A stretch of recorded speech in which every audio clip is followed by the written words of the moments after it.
ಬೆಂಕಿ ಭೂಮಿಯಿಂದ ಬೆಂಕಿ ಹೊರಗೆ ಬರ್ತದೆ ನೋಡ್ರಿ. ಸರಿ, ಭೂಮಿಯಿಂದ ಬೆಂಕಿ ಹೊರಗೆ ಬರೋ ಪ್ರಯೋಗ.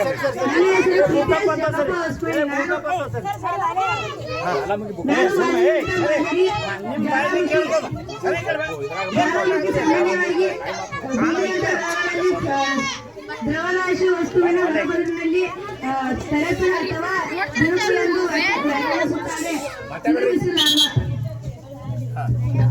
ಈಗ ಪ್ರಯೋಗ ಪ್ರಾರಂಭ. ಜ್ವಾಲಾಮುಖಿದು ಗುರಿ ಹತ್ತೈತೆ, ಬೆಂಕಿ ಬರ್ತೈತೆ ಹೊರಗೆ.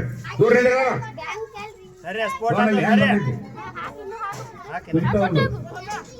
ಕೈಗೆ ಹಚ್ಕೋಬೇಡ. ಈಗ ದಿನಾಲು ವಿವಿಧ ದೇಶಗಳಲ್ಲಿ, ಜಪಾನ್ದಲ್ಲಿ ಜ್ವಾಲಾಮುಖಿಗಳು ಅವಕ್ಕ ಉರಿ, ಇಂಡೋನೇಷಿಯಾ ಮತ್ತು ಜಪಾನ್ ಕುದಿತಾ ಇದೆ ನೋಡ್ರಿ. ಹಿಂಗೆ ಬಿಸಿ ನೀರಿನ ಬುಗ್ಗೆಗಳು ಇರ್ತಾವಲ್ಲ, ಹಿಂಗೆ ಬರ್ತಾವ ಬಿಸಿ ನೀರಿನ ಬುಗ್ಗೆಗಳು.